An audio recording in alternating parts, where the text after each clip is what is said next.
And Togo's Kara City came alive over the weekend with the Evala festival and annual initiation ceremony. Well, the event, which attracted many tourists to the city, showcased young men who have come of age to participate in a wrestling contest. Hundreds of young men wrapped in traditional cloth and covered in white clay came from across Togo to participate in the coming-of-age ceremony. Aged between 15 and 20 years old, young men form teams of 5 and wrestle each other. A wrestling tradition mainly practiced by the Kabie people of northern Togo and adopted by other tribes in the country. Evala is a practice aimed at building character and courage of young men as they prepare to face adult responsibilities. There is no anger, it's all for fun. It's all about us having fun, and other people are also interested in this. They come from different countries to watch this. There are many components to the festival, but the main event are the wrestling matches that pit brother against brother, neighbor against neighbor, or village against village. Evala is a very important phase of the initiation process of a young man's life.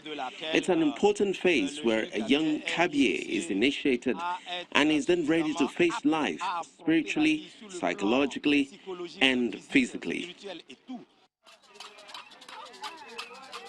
Boys trained for this as early as 6 years old. Their skill is evident during the fights. Well, featuring animal mounds and skeletons, Egypt's Zoological Museum is home to rare and even extinct species that have been preserved over the past century. Concealed in the heart of Egypt's Giza Zoo is a place where time has frozen at least 100 years.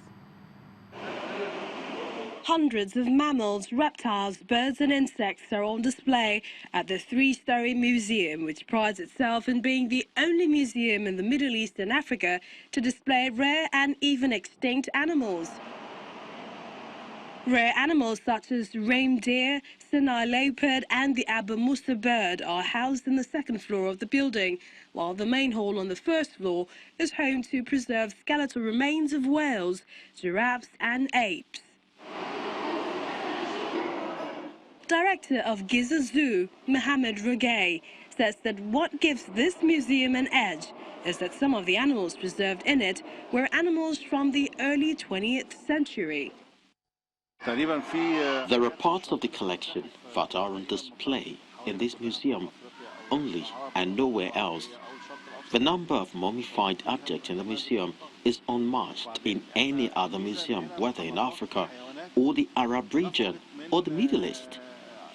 The advantage of the mummified animals in this museum is that they died from 1920 and 1910. The animals were already in the zoo, and this zoo is the oldest ever in this region and the second oldest in the world. The animals we have here are rare, and some are even extinct.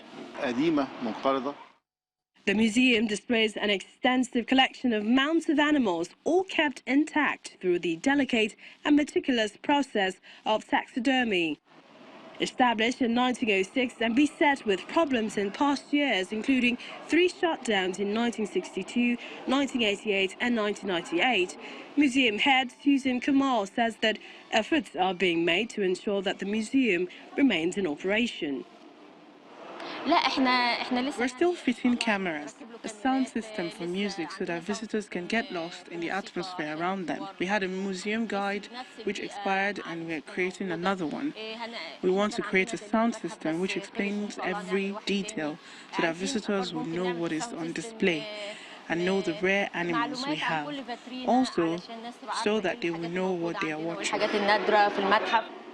And there are many ways to preserve animals post-death, but this particular zoological museum resorts to the skin mount method, which ensures the animals are skinned before tanning.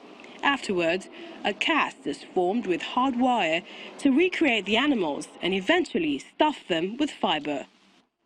I came to the zoo many times ever since I was a child, every year.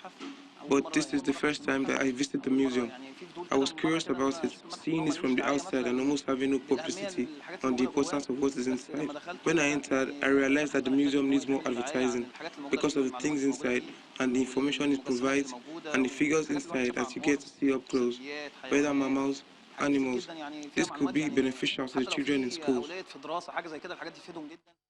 The zoo was initially commissioned by Khedive Ismail of Egypt's royal family and opened in 1891 to showcase imported flowers, exotic plants and a huge exhibition of African wildlife. Somewhere to go to when next you're in Egypt. That's the program at this time. Thank you for watching. I'm Millicent Walker.